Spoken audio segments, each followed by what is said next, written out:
Hello everyone, क्या आपने exam का प्रिपरेशन स्टार्ट कर लिए? आप कहेंगे ये कैसा सवाल है? तो ये हम आपको इसलिए पूछ रहे हैं क्योंकि नंबर ऑफ स्टूडेंट्स हमें पूछते हैं कि सर एग्जाम का प्रिपरेशन एग्जाम के कितने दिन पहले से स्टार्ट करें।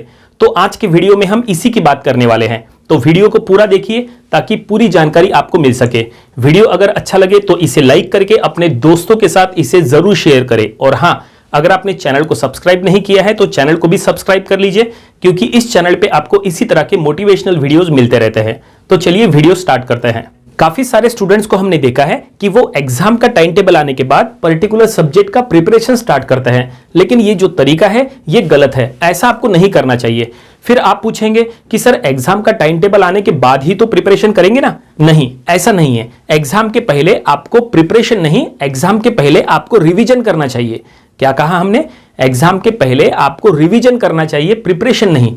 अब इसका क्या मतलब है, चलो हम आपको ये पूरी तरह से एक्सप्लेन करके बताते हैं। जरा आगे जो हम बताने वाले हैं वो जरा ध्यान से सुनिए। जब आपका कॉलेज स्टार्ट होता है तो कॉलेज स्टार्ट होते ही आपको दो टाइम स्पैन मिलते हैं। पहला स्पैन होता है प्रिपरेशन टाइम और दूसरा स्पैन होता है रिवीजन टाइम। प्रिपरेशन टाइम में आपको पर्टिकुलर सब्जेक्ट का प्रिपरेशन करना चाहिए और रिवीजन टाइम में आपको जो आपने प्रिपेयर किए थे उसको रिवाइज करना चाहिए। समझ में आया? अब जैसे फॉर एग्जांपल मान के चलते हैं कि आपका कॉलेज 1 जुलाई से स्टार्ट हो रहा है।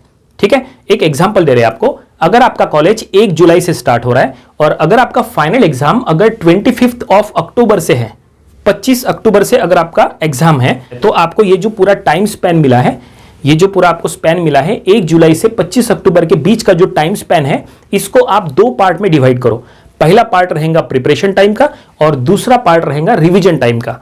तो आपका प्रिपरेशन कब तक हो जाना चाहिए वो पहले आप समझ लो। 25 अक्टूबर से अगर आपका फाइनल एग्जाम है तो आपका 1 अक्टूबर तक पूरा प्रिपरेशन हो जाना चाहिए। 1 अक्टूबर तक पूरा प्रिपरेशन हो जाना चाहिए और फिर 1 अक्टूबर से 25 अक्टूबर के बीच जो टाइम है उसमें आपको रिवीजन करना है। वो जो टाइम स्पैन है वो है रिवीजन टाइम। उसमें आपने जो कुछ भी प्रिपरेशन किए हैं उसको आपको वहां पे रिवाइज करना है। जितना अच्छे से आप रिवाइज कर पाओगे फिर आपको फाइनल एग्जाम में उतने अच्छे मार्क्स मिलेंगे। तो सबसे इंपॉर्टेंट क्या है? सबसे इंपॉर्टेंट है प्रिपरेशन टाइम। आपको काफी सारा प्रिपरेशन टाइम मिलता है। 1 जुलाई से लेके 1 अक्टूबर के बीच में जो टाइम स्पैन है वो है प्रिपरेशन टाइम। आपको 3 महीने का टाइम स्पैन मिलता है। इसमें आपको पर्टिकुलर सब्जेक्ट को प्रिपेयर करना है। लेकिन नंबर ऑफ स्टूडेंट्स क्या करते हैं, इसका उल्टा करते हैं। जो प्रिपरेशन टाइम होता है उसमें वो पर्टिकुलर सब्जेक्ट का प्रिपरेशन नहीं करते हैं, उसमें वो कॉलेज लाइफ को एंजॉय करते हैं।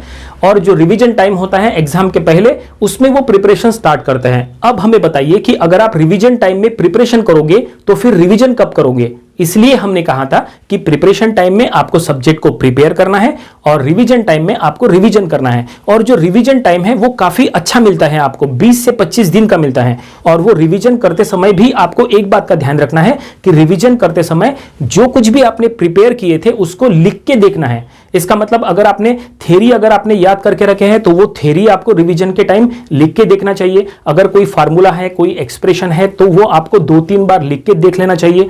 अगर कोई डायग्राम है तो वो आपको 2-3 बार ड्रॉ करके देख लेना चाहिए। अगर न्यूमेरिकल्स है तो वो सभी के सभी न्यूमेरिकल्स आपको सॉल्व करके देख लेना चाहिए। ये काफी इंपॉर्टेंट है। नंबर ऑफ स्टूडेंट्स को हमने देखा है कि वो रिवीजन करते समय जस्ट वो ओवरलुक करते हैं, जस्ट वो ऊपर ऊपर से पढ़ते हैं, वो सिर्फ थोड़ा सा याद करते हैं। लेकिन ऐसा नहीं, आपके पास 20 से 25 दिन है तो 20 से 25 दिनों में आप जो कुछ भी आपने याद किए थे, जो कुछ भी आपने डायग्राम्स वगैरह आपने याद किए थे, वो सब कुछ आप जो है अच्छे से लिख के देख सकते हैं। ये सबसे इंपॉर्टेंट है। इस तरह से जब आप रिवीजन करोगे तो फाइनल एग्जाम में आपको जरूर इसका फायदा होगा। लेकिन जो प्रिपरेशन टाइम है वो प्रिपरेशन टाइम में आपको किस तरह से प्रिपरेशन करना है वो जरा आप पहले समझ लो।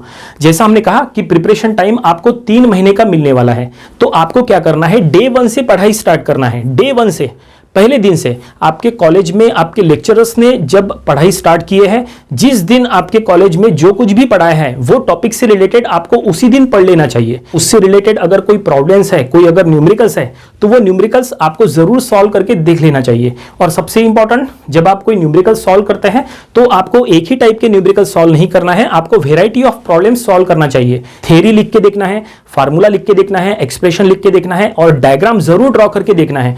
नंबर ऑफ स्टूडेंट जो जो है वो डायग्राम तो देख लेते हैं, लेकिन at the time of exam वो प्रॉपरली डायग्राम ड्रॉ नहीं कर पाते हैं, वो पूरी तरह से करेक्ट डायग्राम ड्रॉ नहीं करते हैं। उसका रीजन यही है कि वो सिर्फ डायग्राम देख के आते हैं। आपको सिर्फ डायग्राम देखना नहीं है, आपको उसके साथ साथ प्रिपरेशन टाइम में आपको वो ड्रॉ करके देखना है और रिवीजन टाइम में आपको उसको 2-3 बार ड्रॉ करके देखना है। ये काफी इंपॉर्टेंट है, तब जाके आपको फाइनल एग्जाम में वो अच्छे से याद आएगा, हर एक कंटेंट उसमें का याद आएगा, हर एक इंपॉर्टेंट पॉइंट आपको याद आएगा और आपका एग्जाम बहुत ही अच्छा जाएगा और आपको फुल मार्क्स भी आ सकते हैं। तो उम्मीद करते हैं कि जो कुछ भी हमने जानकारी दी है वो आपको समझ में आई होगी। ये आपको अपनी स्टडी में जरूर इंप्लीमेंट करना चाहिए, इससे आपको एग्जाम में फायदा होगा। आज के वीडियो में फिलहाल इतना ही, मिलते हैं अगले वीडियो में एक नए टॉपिक के साथ। Thank you very much.